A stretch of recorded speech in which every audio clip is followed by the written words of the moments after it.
the other day, I wanted to tackle my glitter sequins finishing touch enamel dot box, and we went ahead and put all of my sequins and that kind of thing in these baggies that are about 2.5 by 3, and it works really well. This looks super neat and organized. Now I want to tackle my enamel dots.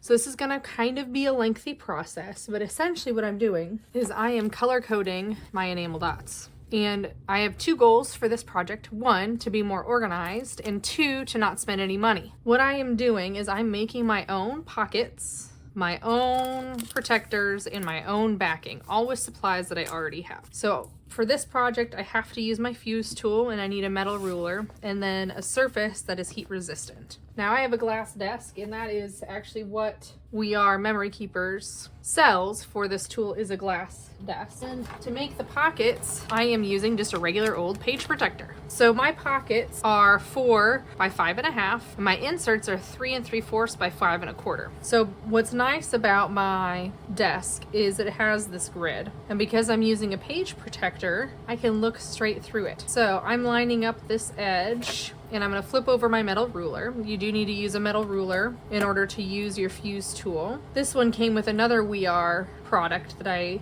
ditched, and it was a magnetic cutting board. So that's why there's a magnet on the underside of this ruler. And I am using the perforating edge on this, and I am just going to make my pockets. Now, this fuse tool has been sitting for a while, so I know it's hot. Absolutely know it's hot. So I know that I'm okay with just going straight into this project. And then I'm gonna line this up at 4 inches. Again, using the guide ruler on my glass mat. Now, I'm not sure the glass mat that We Are sells has the guides. I don't know why it wouldn't, but this just works really well for this type of project. Okay, so you can see there's a huge gap here. I'm gonna be cutting in that. And then I'm gonna line up my edge again so that I can put my ruler at 5.5, 2, 3, 4, 5.5, 3, 4, 5.5, which makes the lower pockets a little bit smaller than 5.5, but that's okay. I am absolutely okay with that. Try to get it as straight as possible.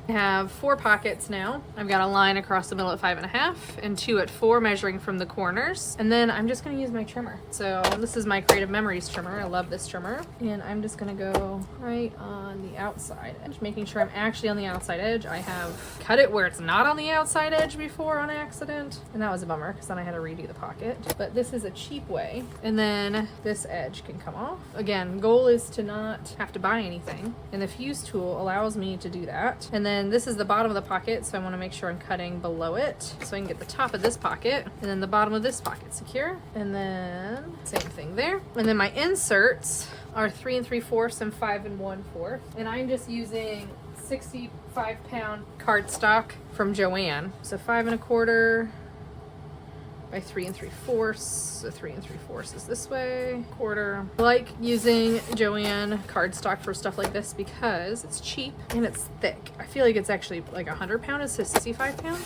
So that's why I really like it. So let's make sure, yep, I cut it correctly. Every once in a while, you just gotta double check. And then I got this from a garage sale. Clearly it's $3, and it's just transparency sheets. Now I will warn you, depending on the transparency sheet, your enamel dots may stick to it more than you want it to, and the plastic backing will come off. I'm just going to use glue if that happens. I'm not going to worry about it.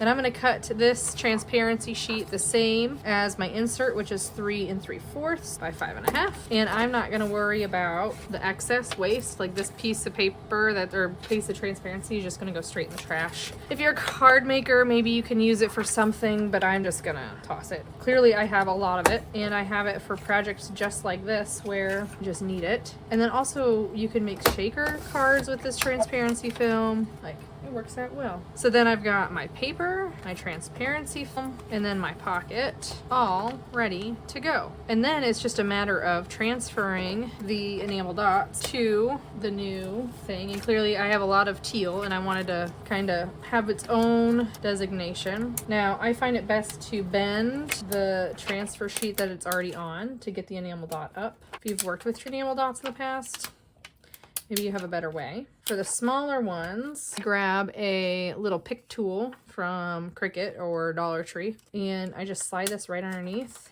and get it on there and slide it out. So super easy to do, but will be kind of time consuming because there are a lot of enamel dots. And my plan is to keep the ones together that are already color coded. Like, there's no reason for me to go through and take all these puffies off when it's already all blue or green, you know.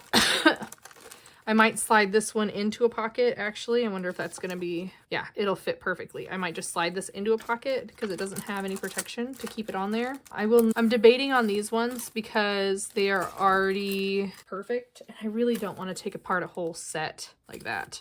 So we'll see what happens if I decide to keep them in here or not. They fit perfectly in my box, so that's why I'm reluctant. And this pocket will fit perfectly in here too. This is just a 4x6 photo album box, you know, from a craft store. So that is going to be my new organization for my enamel dots. I will share pictures at the end on what this whole thing looks like when it's completed. You can already see by just removing the packets that I have more room to flip through. And by the time I'm done, I'm not going to have that many pockets, like 1, 2, 3, 4, 5, 6, 7, 8, 9, 10 maybe of these. And then I will just put the extras in the back here, kind of like I'm just storing extras of these up on top. I can easily remove any extras that I have.